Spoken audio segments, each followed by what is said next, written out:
I made a joke about my husband's signs at my own birthday dinner in front of 12 people and expected him to laugh it off like he always did. By Sunday night, his side of the closet was empty. My sister wouldn't answer my calls, and everyone who had laughed along with me was suddenly pretending they hadn't heard a thing.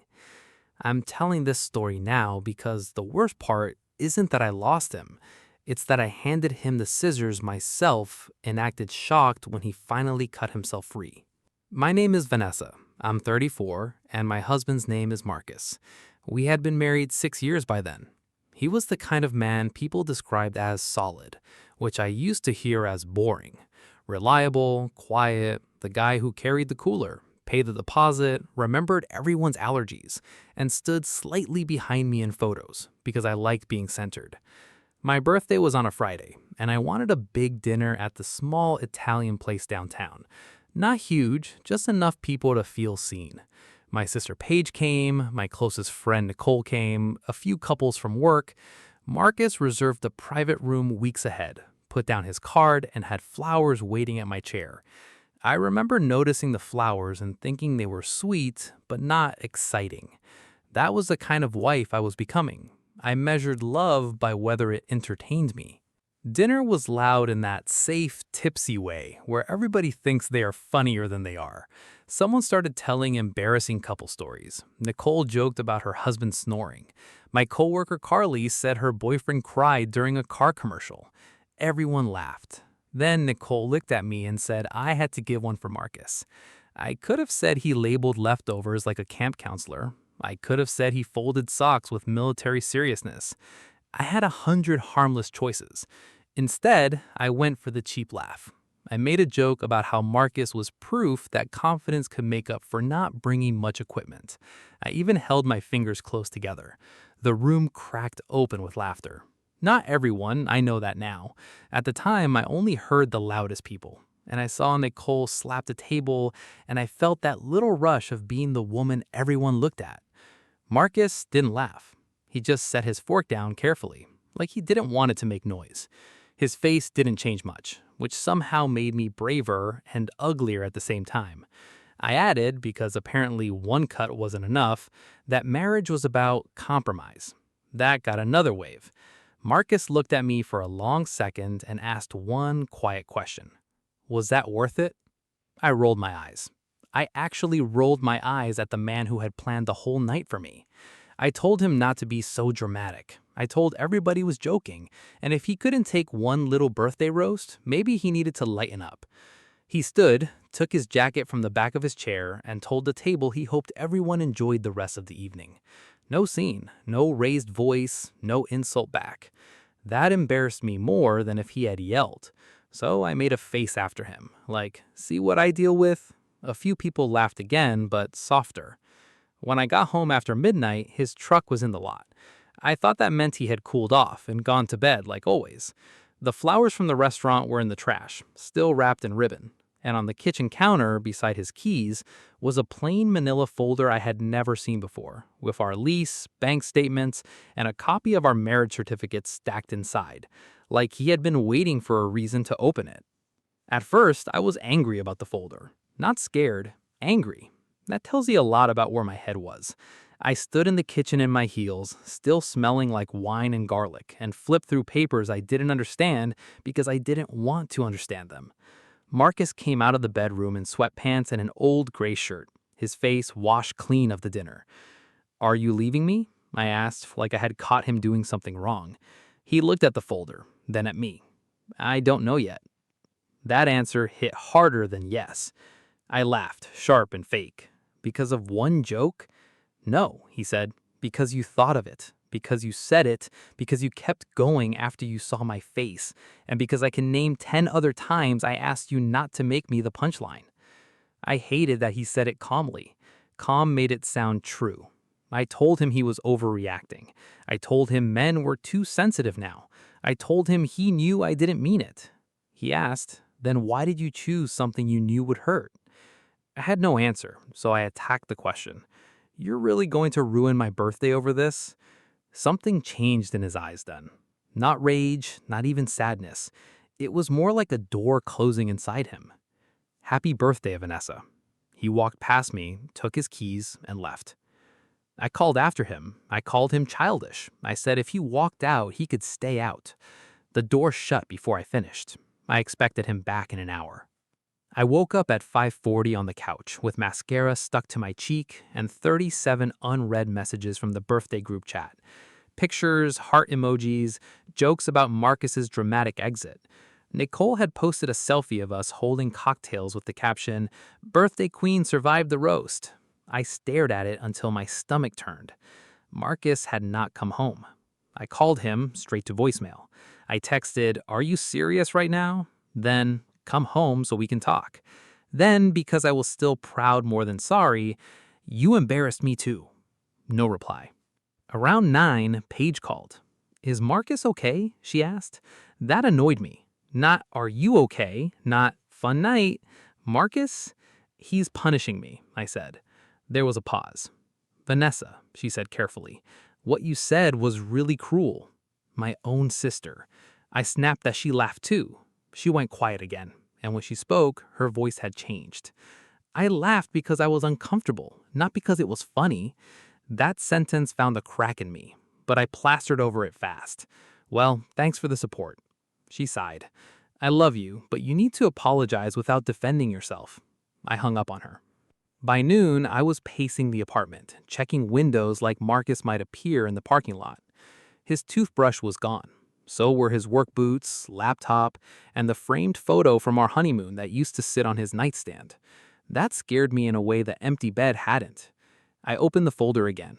This time, I saw what I had missed. A list in Marcus's handwriting. Dates, places, comments I'd made. Barbecue at Paige's. Don't worry, he's used to disappointment. Game night. Marcus's ego is bigger than anything else. Office holiday party. My hands went cold. At the bottom, he had written, "I keep forgiving her, and she keeps learning there is no cost."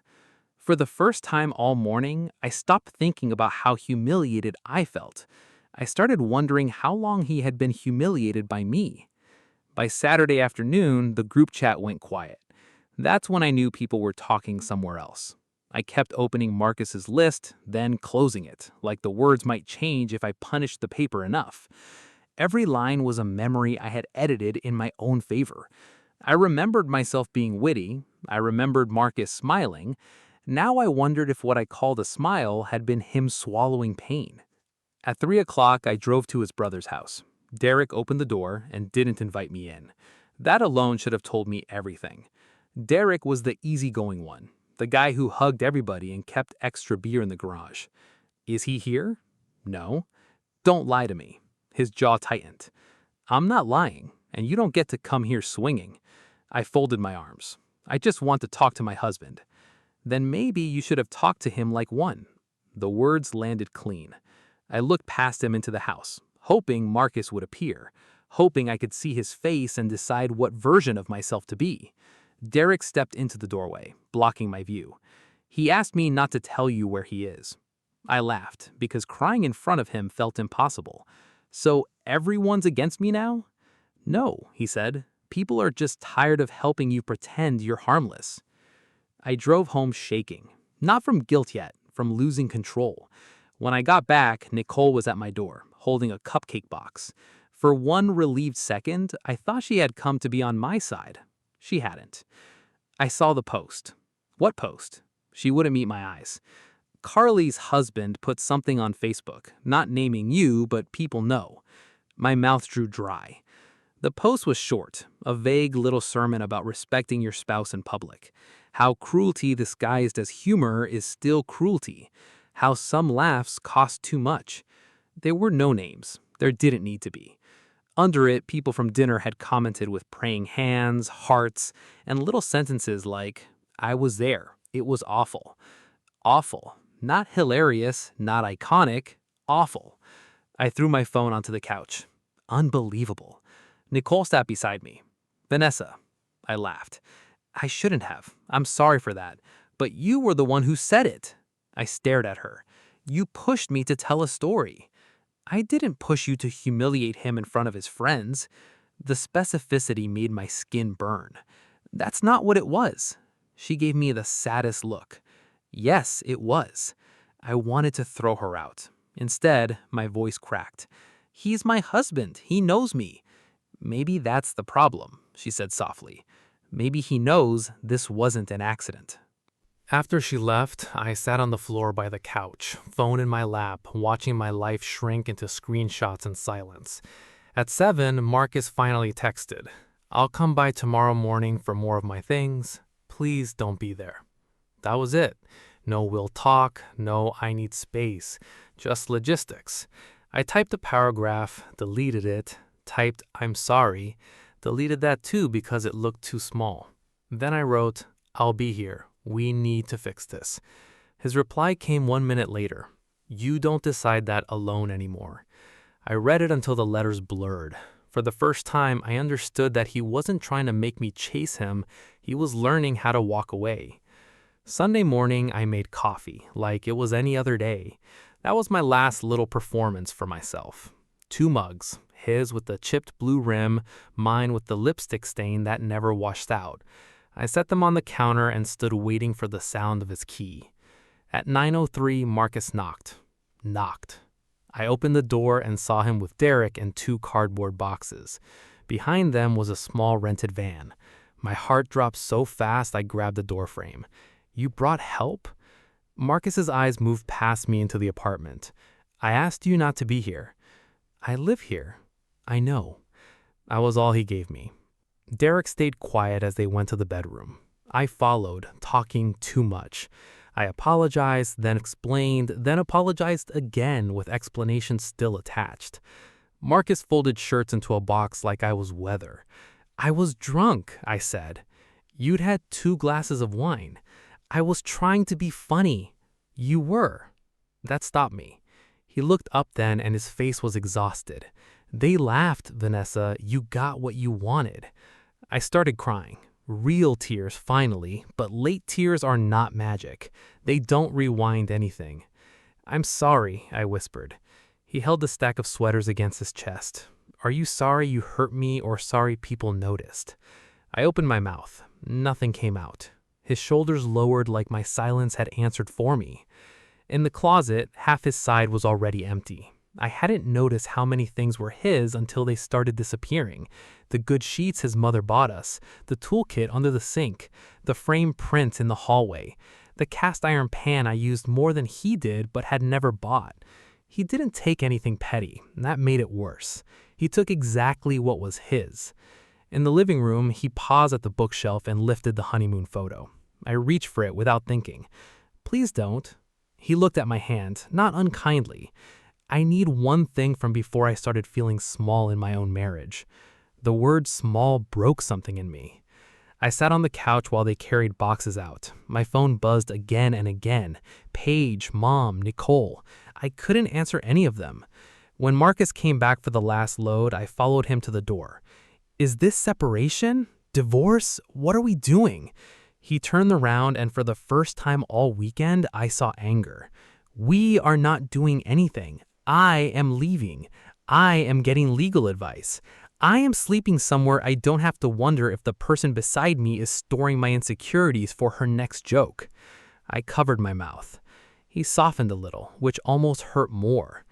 "I loved you," he said. "I think part of me still does. But love doesn't survive being used as ammunition." Then he walked out. I stood in the doorway until the van pulled away. Inside the apartment echoed. His mug sat untouched on the counter, coffee gone cold. His side of the closet was bare. His nightstand was empty except for a pale square in the dust where our photo had been. By Sunday afternoon, I had nothing left that could pretend this was just a fight. Only the list on the counter and every laugh I had mistaken for love. That night, I finally called Paige back. She answered on the 5th ring and I could hear her baby fussing in the background. For once, she didn't rush to comfort me. "I think he's really gone," I said. Paige was quiet. Then she said, "I know. Not maybe, not give him time." I asked if she had talked to him, and she admitted Marcus had called her Saturday. Not to complain, not to recruit her, just to ask if she could check on me after he left, because he was worried I would fall apart. That was the mirrored consequence I deserved. I had made him small in a room full of people, and even on his way out, he was still big enough to care whether I landed safely. The next morning, I went to work because I didn't know what else to do. I wore makeup like armor and told myself adults survived worse. By lunch, everyone knew. Not from Marcus, from me. From the dinner. From the laugh I had chased until it turned around and followed me. Carly didn't come by my desk. My manager kept things painfully professional. In the break room, 2 women stopped talking when I walked in, and one of them gave me the kind of look people reserve for someone who has revealed themselves by accident. For years, I had treated Marcus's silence as permission. Now I was living inside it. No defense, no audience, no clever line that could make me look better. That evening, I came home to the apartment and saw a small envelope taped to the door. Inside was his key. No note. I stood in the hallway holding it in my palm, that plain silver thing that used to mean he would always come back. I sank down against the door and cried where the neighbors could hear me. A week later, his lawyer emailed me. Separation paperwork. My first instinct was to call Marcus and beg. My second was to write him a message so perfect it would make him remember the woman he married. Instead, I opened his list one more time. Then I made my own. Not excuses, not what he did wrong, just every time I could remember turning his trust into material. Every time I chose a laugh over his dignity. Every time I confused being admired for being loved. The list was longer than I wanted it to be. I sent him one email. I told him he owed me nothing. I told him I was sorry for humiliating him, not just for losing him. I told him I understood that the safest place for him was away from me. He didn't answer. Months later, I saw him across a grocery store parking lot. He was loading bags into his truck, laughing at something Derek said. He looked lighter. I stayed by my car with my hand on the handle, and for the first time, I loved him enough not to make him look back. The key is still in my jewelry box, cold and useless, like a door I can recognize but never open again. What's your honest opinion about what Vanessa did, making that exact joke about her husband's size in front of everyone at her birthday dinner? If you were in Marcus's place, would you have left, stayed, or handled it another way?